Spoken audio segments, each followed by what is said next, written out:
Ada gak sih bisnis yang anti gagal, anti resesi, yang kerja nggak berlebihan 4 jam aja cukup, tapi tetap menghasilkan walaupun kita lagi tidur? Bikin kita hidup lebih senang dan bahagia. Ada gak? Ada. Namanya Company of One.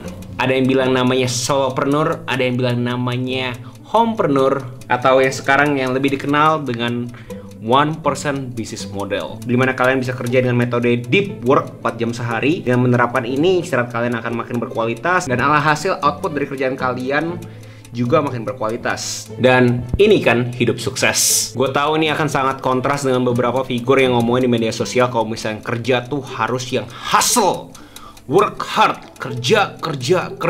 Tapi gue harapkan buat kalian yang ngeklik video ini, nonton sampai habis, buat kalian beneran kebayang apa sih esensi dari Company of One ini. Dan namanya sukses itu sangat subjektif, dimana definisi sukses untuk di video ini adalah saat kalian bisa memilih masalah apa yang kalian mau selesaikan. Karena kagak mungkin hidup tanpa masalah, guys. Terutama kita masyarakat pada umumnya. Mau di layer sosial manapun, pasti ada aja masalah. Tapi bukan berarti lu pada berasa, ya udah kalau gitu ngapain gua coba belajar konsep ini bro? Ngapain gua level up? Ngapain gua alokasiin waktu ke sesuatu konsep yang akhirnya memberikan gua masalah lagi? Sekarang pertanyaan gua ke kalian adalah, apa kalian sudah greget banget dengan kondisi hidup kalian saat kalian nonton video ini? Jika iya, kalian harus mempunyai kepercayaan diri untuk memulai suatu yang baru. So, asumsi kalian sudah percaya diri, gua akan elaborasi Company of One di video hari ini, dimana kalian itu bisa menghasilkan pendapatan kreatif dari pekerjaan kreatif. Dan gue argue semua orang mempunyai kesempatan yang sama di konsep bisnis ini. Disclaimer, metode ini tidak akan berhasil kalau misalnya kalian tidak mempunyai komitmen, kegigihan, dedikasi, dan konsistensi untuk membuat bisnis yang anti gagal, anti resesi. Mungkin di sini ada skeptis dengan konsep Company of One ini, dimana apa yang membuat konsep ini lebih bagus dibanding kita kerja dari jam 9 pagi sampai 5 sore di dunia corporate pada umumnya. Rasional pertama adalah yang namanya growth, dimana namanya pengembangan itu nggak selalu bagus. Ada suatu saat kalian berkembang itu malah memberikan kalian yang namanya the law of diminishing return, dimana kalau misalnya kita kejar terus growth tersebut malah menurunkan produktivitas aktivitas kita. Lu pada pasti sering denger yang namanya too big to fail, dimana lu udah kegedean, kagak mungkin lah lu bangkrut, tenang aja. Tapi ada juga yang namanya too small to fail, karena kalian cuma sendirian kan, kalian tahu kalian punya cost itu berapa, kalian punya pengeluaran setiap bulannya itu kalian tahu. Contoh kalau misalnya kalian tahu kalian punya pengeluaran di ibu kota ini 10 juta, jadi kalian bisa hitung dari 10 juta tersebut, kira-kira gue harus bisa menghasilkan berapa banyak untuk gue bisa hidup di bulan tersebut. Dan apalagi kalau misalnya kalian suka kerjaan Company of One ini, pasti kalian anti gagal. Dan ini gue juga pengen coba kaitkan dengan yang namanya creators economy, dimana orang-orang kreator-kreator kalau misalkan mau bikin konten, mikirnya tuh mereka harus dapat 1 juta, 10 juta, 100 juta subscribers. Tapi kalau kalian pikir-pikir, 1000 orang aja setiap bulannya kasih kalian 10.000, itu udah 10 juta rupiah loh.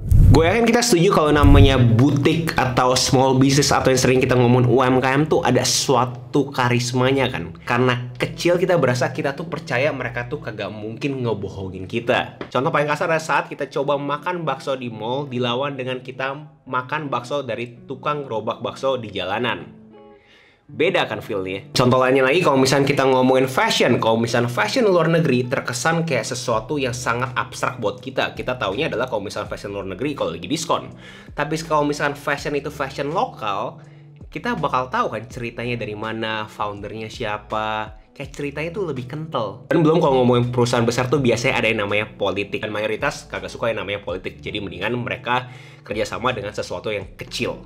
Kalau kalian selalu mikirnya ada gimana cara membesarkannya, nggak bakal habis-habis kan. Pasti ada aja beberapa opsi yang kalian bisa jalankan untuk bikin usaha kalian tambah besar. Terutama kalau misalnya kita ngomongin penjualan, pasti ada aja kan penjualan yang lebih besar dibandingkan tahun ini. Tapi mendingan kita cari terus sesuatu yang lebih besar atau kita cari sesuatu yang lebih baik. Contoh kalau misalnya kita mempunyai goal bahwa penjualan kita segini aja, dan kalau misalnya lebih, anggaran tersebut kita gunakan untuk aksi sosial. Relax, apapun itu yang bikin kalian punya kualitas hidup lebih fulfilled. Gimana? Udah berani coba ngelakuin atau di sini masih ada yang kagak berani untuk ngelakuin? Jujur kalau misalnya ada dari kalian yang kagak berani ngelakuin, gue bingung banget. Karena ini beneran kagak ada modal, guys. To be fair, secara teknis kalian butuh HP, data atau internet. Dan ada satu poin lagi yang terkontekskan ke diri kalian masing-masing, yaitu unfair advantage, keuntungan yang tidak adil. Yang ngomong lebih mudahnya lagi adalah kalian punya privilege, kalian punya keterampilan. Dimana gue yakin orang-orang yang ngeklik video ini pasti mempunyai satu keterampilan dimana mereka itu lebih bagus dibandingkan rata-rata. Dan karena ada internet sekarang, kalian tuh kalau misalkan mau jualan tuh tinggal langsung jualan aja,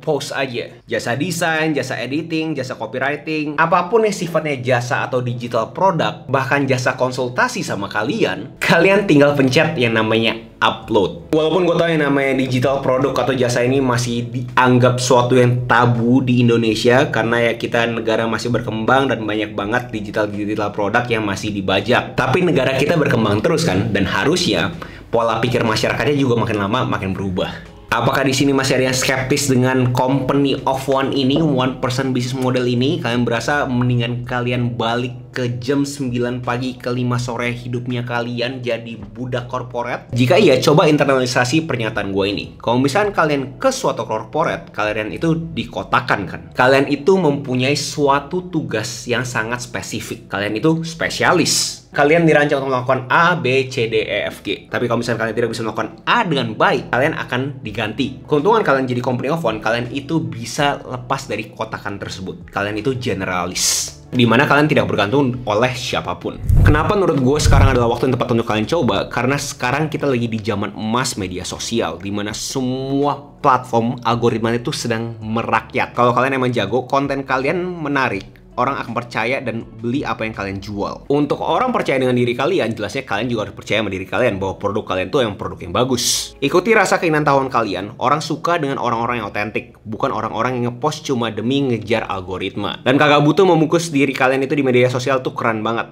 Si paling ekspor. Semakin otentik diri kalian, semakin tinggi juga tingkat kepercayaan orang dengan kalian. Tapi yang gue pengen double klik di poin ini adalah seberapa mudahnya kalian untuk audience building di zaman sekarang. Mengumpulkan audience. Kalau misalnya kalian lebih jago teks, kalian bisa main Twitter. Kalau misalnya kalian jago mainnya video, kalian bisa main TikTok. Kalau misalnya kalian jagonya foto, kalian bisa main Instagram. Semua variasi format, ada macam-macam platform yang mendukungnya. Jadi tergantung kalian tuh mau atau kagak. Ada beberapa miskonsepsi terhadap dunia company of one ini. Atau orang pada umumnya ngomong, ya ini freelance kan bro ya. Dimana mereka berpikir kerjaan seperti ini tidak mempunyai jam kerja. Kerjanya tuh pas kalau misalkan ada kerjaan, ada klien. Tapi yang beneran sukses, yang profesional, harus tetap mempunyai jam kerja, suatu time frame yang mereka itu beneran duduk dan kerja regardless mereka itu ada kerjaan dari klien atau tidak. Justru serunya kalau misalnya pas di jam kerjanya kalian tidak punya klien, kalian itu bisa berkarya. Dimana di mata orang itu kalian tuh sedang bekerja. Dan itu rasanya benar-benar out of this world. Dimana kalian itu berkarya tapi di mata orang tuh bekerja. Buat kalian para freelancer yang masih agak kurang paham kenapa butuh jam kerja, ngomong simpelnya seperti ini. Gimana caranya kalian bisa lipat gandakan keterampilan yang kalian punya sekarang tanpa jam kerja? Setiap orang butuh jam terbang untuk mendapatkan kualitas yang mereka mau. So, aksi mulai dari mana? Jelasnya satu, kalian harus tahu kalian punya unfair advantage, privilege apa yang kalian miliki di dalam konteks keterampilannya kalian. Yang kalian udah ngelakuin lama dan kalian udah beneran tahu banget seluk-beluknya. Contoh kalau misalnya kalian tahu impor, yang ngomongin impor. Contoh kalau misalnya kalian jago masak, yang ngomongin masak. Dua, jangan berhenti di sana, coba cari rasa keinginan tahuan kalian di domain-domain lain. Lihat ini sebagai ada dua titik, di mana titik pertama adalah diri lu yang sekarang dan titik dua adalah diri lu di masa depan yang lu berasa idealnya seperti apa. Dan coba internalisasi dan bikin suatu blueprint atau template untuk orang-orang juga bisa mengikuti jejak kalian. Dan jangan takut ngomongin ke orang bahwa kalian tuh juga masih belajar. Justru fakta bahwa kalian mendokumentasikan proses pembelajarannya kalian itu meningkatkan rasa kepercayaan orang terhadap kalian. Karena bahwa, wah ternyata apapun yang si Agus Leo ngomong tuh dia juga pernah ngelakuin. Kalian itu punya jejak digital. Lalu terakhir langsung aja jualan jasa atau digital product. Jangan overthinking, jelasnya kalian butuh hitung-hitung dan pastikan kalian punya produk itu bagus. Tapi jangan jadi perfeksionis. Sangat normal untuk produk pertama kalian itu tidak ideal. Justru dengan kalian langsung coba jualan, kalian tahu area mana yang harus diimprovisasi. So, coba langsung jualan aja. Kalau misalnya kalian bingung mau pilih website mana untuk mulai jualan, gue ada website yang namanya lnk.id, dimana kalian bisa langsung bikin website secara gratis dan kalian bisa langsung dijualan kalian punya digital product. Kalian bisa bikin one-on-one coaching sama kalian bisa jualan kalian punya newsletter, kalian bisa jualan kalian punya Lightroom presets, YouTube Ads, apapun yang sifatnya digital kalian bisa jualan di Linkit. Dan uniknya di sana kalian juga mempunyai affiliate, dimana kalau misalnya kalian masih bingung banget gimana cara jualan produknya kalian bisa coba jualan beberapa produk yang sudah ada di sana. Contoh di sini ada Bardi. Feel free untuk cobain website lainnya, tapi menurut gue yang bikin Linkit itu menarik adalah semuanya gratis, guys. So, balik ke topik bisnis anti resesi, anti gagal, which is company of one. Apakah semua orang mempunyai kesempatan yang sama untuk mencoba ini? Menurut gue iya, karena sekali lagi kalian cuma butuh HP dan internet doang, dan pilih keterampilan kalian yang kalian berasa itu adalah privilege kalian. Dari sana kalian bisa langsung mulai. Dan apakah ini cocok untuk kalian? Jelasnya kalian yang bisa jawab sendiri. Apakah ternyata kalian orang yang lebih suka kerja dengan berbagai macam divisi, berbagai macam orang?